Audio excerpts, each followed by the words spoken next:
Ay, nako. Kung gusto niyo ng pagbabago, tumigil kayo sa kaka-elect ng mga pare-parehong pagmumuka, lahi-lahi. Kailangan ba mana-mana yan? Katarantaduhan. What's up mga tuwala? Senador Idol Robin Padilla ibinahagi ang banat na pahayag patungkol sa pagpapalit ng konstitusyon sa ligang batas sa ating bansa.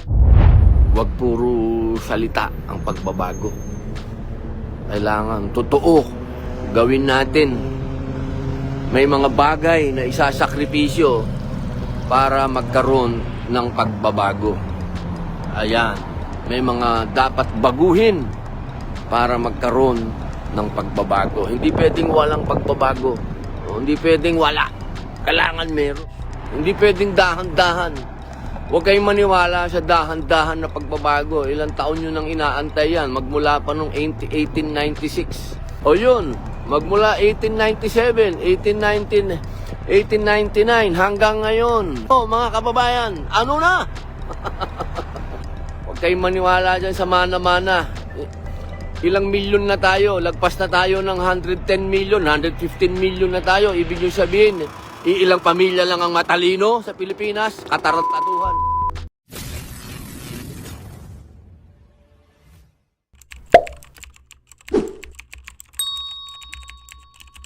Ibinahagi nga ni Senator Idol Robin Padilla ang kanyang mainit na naging pahayag habang nasa isang bakasyon nga ito sa ibang bansa.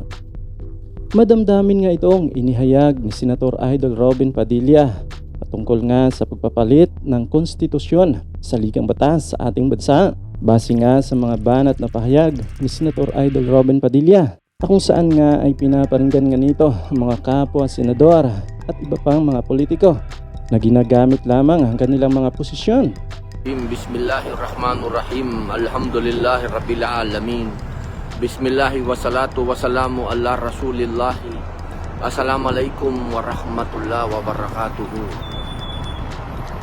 Eto po, nandito po tayo sa Plaza de la Revolucion, sa lugar kung saan si Maria Antoinette, ang queen, ang asawa ng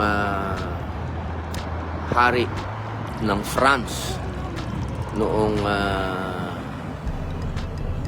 18th century, dito po ay nabitay dito sa lugar na to, sa Plaza de la Revolucion, dahil ang French Revolution dito ay nagtagumpay.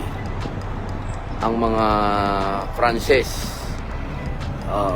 dito sa lugar na to, naitatag nila ang revolusyon dahil gustong-gusto nila na magbago. Mawala na yung hari-harian, mawala na yung mga elitista. Yan, dito sa lugar na to. Dito, galutin ng tawag doon. Oo. Dito, yan. Kaya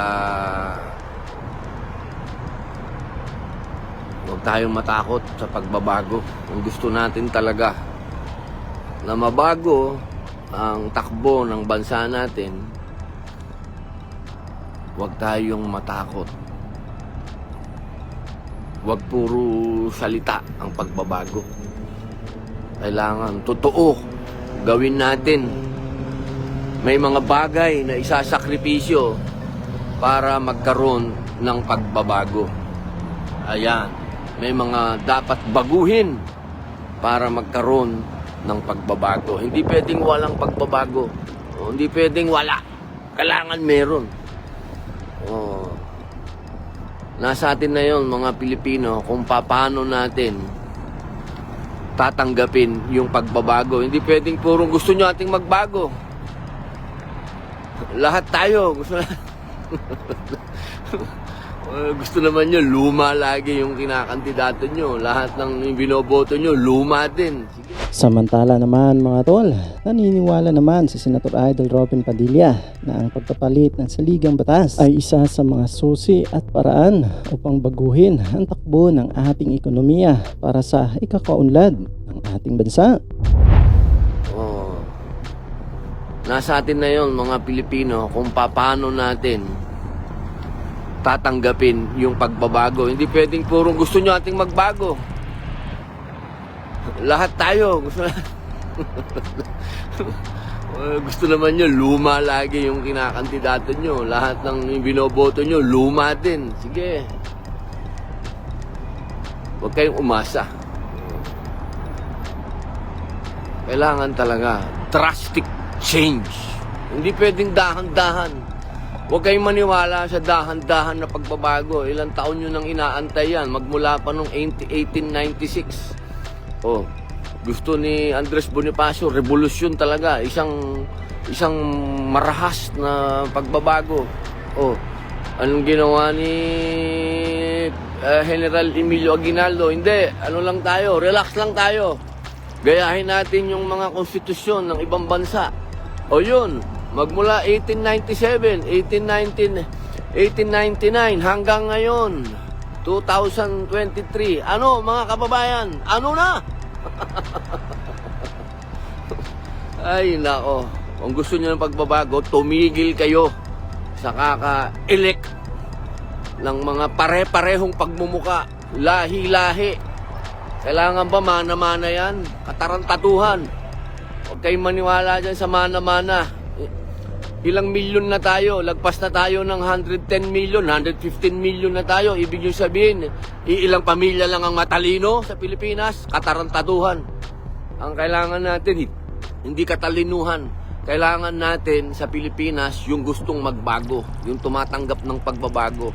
Yung mga konstitusyon na naaayon sa atin, sa kultura natin. Okay? Malamig na masyado mga kaibigan. Babalik muna ako sa asawa ko at baka nalulungkot na naman. Okay? So hanggang dito lang tayo mga tol. Maraming salamat sa panonood at patuloy na suporta. God bless you sa inyo lahat at hanggang sa muli. Paalam.